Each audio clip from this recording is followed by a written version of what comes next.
Hi guys, I'm back, I guess. The schedule is really weird. I'm recording this on March 30th and it's going to be posted March 31st. So this is my Kiyotaka Ishimaru analysis video. Unfortunately, I use the Danganronpa wiki for this, and yes, I know it quote unquote can be edited by anyone, but I played the games to where the point of it's like Taka stabbed Mondo with a unicorn. I know that doesn't happen, but I don't really remember every little detail that Aoi says in trial 3. I don't remember that. I just remember the thing. So this one's going to be following sort of the same outline. I kind of didn't use it exactly, but section 1 is the name, meaning, and talent, which for some reason I couldn't find the meaning of his name. If you do, let me know. I know it's kanji that they used, but when I searched up Kiyotaka on most of them, it didn't have that kanji. And Ishimaru, I just kind of didn't really... I thought it would be the same case. I don't really know. I'm sorry about that. Well, since I couldn't find the name, let's just get on to the talent. By definition, a moral compass is, and I quote, used in reference to a person's ability to judge what is right and wrong and act accordingly. And, to what we know, Taka does do this. He knows what is right and what is wrong, aka in Danganronpa, stabby stabby and not stabby stabby, and he tries to act accordingly by bringing the group together. Section 2, during the game. I also want to pause right here. I know I might edit this in differently earlier, but this one's gonna be a really short analysis video. I think maybe the same length as my Mahiru one, if not shorter. I think section 3 and 4 are literally just why I like Taka and Ishimondo. I know Ishimondo isn't technically canon, but you can't see me right now, but I'm Okay, so we first see Kiyotaka when Makoto enters the entrance area in the building. I don't know if that's what it's called. He's standing with 14 other students. This bit is gonna be kind of my memory mixed with the wiki, because out of all the games, even though I played Trigger Happy Havoc the first about a year ago, I still have memories of that compared to Ultra Despair Girls, which I say I completed around 9 months ago. Not an entire year ago like Trigger Happy Havoc, but it's kind of weird also because I have a really bad memory where sometimes I'll say something, then I have to argue with myself in inside if I've said that thing or not. So that's why I like doing the scripts. I feel like my Mahiru one was just kind of weird because I sounded like a robot in my opinion. So in this, this isn't in the script. I just kind of going off script a little bit and talking to you guys. I know you guys might not like it, but I just like having the conversation feeling. That's what I like. I like having the script, and then it's kind of just talk about point A, B, C, and D, and then you can add some little stuff in if you want to, so that's what I do.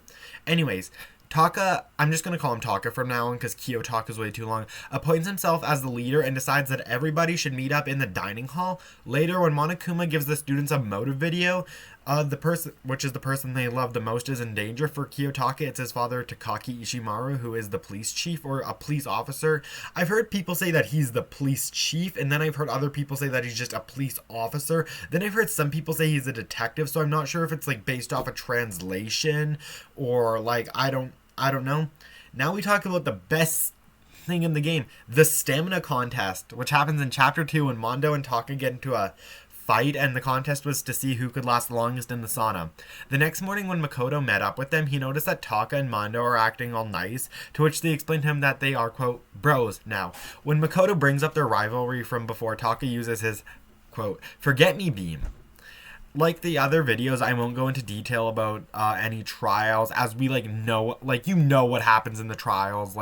Obviously the one Snidemar Hyoko made isn't really important in the long run. I know I'm saying Hyoko and this is the first game.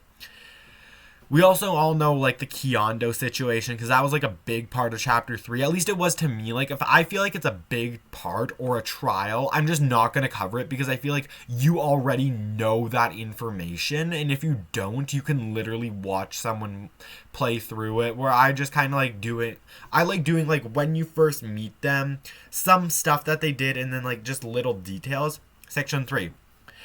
This is moving on to just my personal opinion at this point. This is not this is what happens. Why Taka's best boy. Okay, we need to get this straight. Sorry, I stopped myself from making... Okay, I just need to go off. Taka, he is...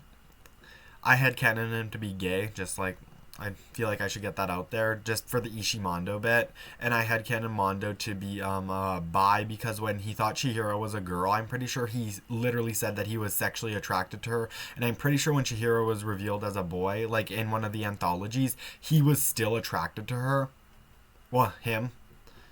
So, he doesn't really care. Anyways, Taka and Byakuya, they're actually inverses of each other. Whilst Byakuya is rich, Taka is poor. Byakuya has quote-unquote respect, aka fear, whilst Taka has none. And actually, all he really wanted was just some respect from his dad and his peers, and he literally never got any of that. I would say the only people to actually respect him in the game was Mondo, Chihiro, and Aoi and Sakura a little bit. Literally everyone else, including Makoto, found him to be loud, annoying, and that he controlled the group too much. Which, may I add, Celestia did too. She just did a better job of concealing the fact. Like, she was like, oh, we should do this, but we don't have to, but if we don't, you're gonna die. That's, honestly, I think Celestia in Chapter 3, I could rant on about that. I do plan on making a Celestia one, like a Celestia analysis video. I might do a little bit of a rant within the Celestia analysis video, I can't speak, where I talk about like how Chapter 3 for her was just so badly written compared to before, where she could like manipulate everyone and get them to do her will, even if it was just small things like don't go out at nighttime. But then it's like she mentions we're gonna die just like they did, and everyone's like, oh, but how did you know? And she could have easily played that off that she was talking about like Sayaka and the other victims, but no. Okay, section 4, the ships, aka Ishimondo. I honestly think that Ishimondo is one of the only few healthy ships in Trigger Happy Havoc, and they might be polar opposites, but they still manage to get along as friends, so if they dated, they would also probably get along. I also think the only other Trigger Happy Havoc ship that is healthy within Trigger Happy Havoc, and not looking at any other media, is Hiro and Hina. Every other ship, it just doesn't work. Like, Kyoko doesn't give two shits about anyone. Sakura is in a relationship. Mukuro gives me Ace vibes, or she just doesn't want to be in a relationship in general. Chihiro and Sayaka probably don't want to be in a relationship with anybody. Also, Sayaka would probably feel like they were using her for her fame. And Chihiro, like... they probably wouldn't want anyone to know their secret. Leon had a crush on the one girl and nobody else as far as we know. Junko would literally kill the other person. Makoto is actually way too positive and bordering on toxic positivity. Hifumi probably wouldn't be in a healthy relationship with anybody because he has basically little to no human interaction. And the human interaction he does have, it's with like his weird perverted older sister. Celestia's only goal at the moment in Trigger Happy Havoc before she died was to live in a castle, and she also probably doesn't want to be in a relationship. Just from that's the vibes I'm getting from her. Toko literally has no idea of what a healthy relationship should look like. Genocider would also probably cause serious harm to their significant other, and Byakuya honestly seems like he wouldn't care about his partner and he'd only use them as a baby making machine. Also, I honestly think that if Taka and Mondo survived, they'd just be Aoi's friend. Like, Taka and Aoi would, like, gossip about everyone, and Mondo and Aoi would, like, train with each other. Like, obviously, this bit is more of what I think their relationship would be like if they ended up dating. Like, for Taka, I feel like, unlike the other games, none of the characters don't really get developed past their singular chapter in Trigger Happy Havoc. Like... you know, like, I feel like other characters within the other games, with maybe the exception of Akane Owari and Mahiru Koizumi, they all get developed throughout the game, except in Trigger Happy Havoc. And yes, this includes Aoi and Yasuhiro, who are survivors. I'd say Yasuhiro's quote-unquote chapter is in Chapter 3 when he's framed as the victim, and Aoi's is in Chapter 4 when she tries to end everyone. Yeah, this video is shorter in comparison to my one. I think this might actually be longer than the Mahiru one, though. Oh, and I just put a little note that says, P.S. unlike the other two characters I have done an analysis on, he really doesn't have that much info on him, but I don't really know why. Like, before the wiki had, like, all this information about, like, every tiny detail that happened in the game, and then it just wasn't there. Like...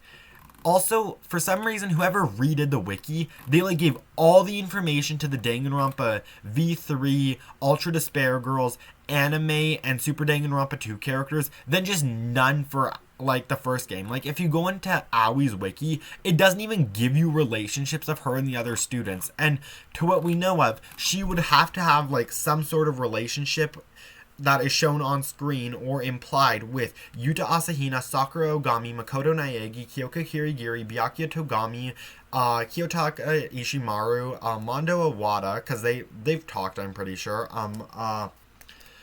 Chihiro Fujisaki, who else? And I think the other two are Hifumi Yamada. She actually cried about his death. Actually, Hina's the only character to cry at every single character's death. I also, like, I know I'm getting ahead of myself, and this might be like the Angie one where I talk about a little bit of future plans that I plan on doing. Like, this is a day or two after I release the Angie video, but I already have new plans because that's like the type of person I am, because I already have like 4 other videos pre-recorded. I mean, 2 of them are about the 7 Deadly Sins and like the 10 Commandments / Demon Clan, so I feel like I'm gonna upload those on the same day just because they're kind of in the same niche, and it's not like Hunter and Attack on Titan right next to each other. Obviously, I wouldn't do that. I think the only time I'm going to upload more than one video in between is if it's, like, the same subject matter. Like, why I like, let's say one of my in-between videos is, like, analyzing every 7 Deadly Sins character, then brackets, like, the 7 Deadly Sins plus Elizabeth and Hawk. Then the next one is, like, the 10 Commandments plus blah, blah, blah, or the fairies plus... Actually, I don't know why the fairies would have... I mean, the fairies and giants would probably go together if I ever did that, but, like... Other than that, like... Yeah, like, I know I already have, like, all these plans, but, like, I've already released the Midnight video, which means the Mitsuri Kenroji one is gonna go out next, followed by the Why the Demon Clan is Justified in the 7 Deadly Sins, followed by who I think should appear in the 4 Nights of Black, is it? No, it's not 4 Nights of Black. It's like 4 Nights of something. I don't remember. Like, it's new, and I'm like, I have like memory issues, as I've said, so like I forget. Like, to help myself, like, I have to remember stuff. Like, for example, I memorize the 10 Commandments names and their commandment, because otherwise I wouldn't know their names other than Derriere, Mons, Pete, and Melascula, because they're the only ones I like. But, like, this video is actually getting quite long now because of the rant, so I'm going to say Kiyotaka Ishimaru video, plus a little bit of a rant at the end. Like, I know these things don't usually go together, but if you guys like having, like, the analysis video plus like a little bit of like what I want to do within the next couple months. Oh my gosh, my nose. I might do that kind of thing where I'm like, okay, this is Ruruka Ando's video. Okay, I also plan on doing a Ruruka Ando one, but that's like way later in the year, so you probably will forget about that. Plus like future plans, like all I know is that my in-between videos, like I've said, are gonna only be a few anime because I hyperfixate on like all those anime, and like I don't want to watch new ones because it just gets to the point so bad, like where I sometimes don't finish the anime because I don't want it to be over, and I know that probably isn't healthy, which is one of the many reasons why I think that I probably have ADHD, because one of the things is hyperfixations. So, I mean, I'm not diagnosed, so don't take my word on that. But I think I do, so I kind of want to get diagnosed. But, like, it just sucks. Like, when... Like, I've already explained that the reason I made this was just to, like, talk about my favorite characters. Also, I just want to put in a side note for Taka, because unlike Mahiru and Angie, who I loved completely at first sight, when I seen Taka, I honestly couldn't care less about him. I actually only started liking Taka after my friend, like, it's hard to explain, like, I technically knew what Danganronpa was, like 2 years before I actually played it, because of, like, a Brant Steele Hunger Games simulator, where I just immediately fell in love with Aoi, and I was like, I don't know this character, but it's Aoi Asahina, like, this is perfection. So, then my friend got me into it, then I played it, then I'm like, yeah, I like Taka, so... Anyways, this is gonna get to 15 minutes. Bye.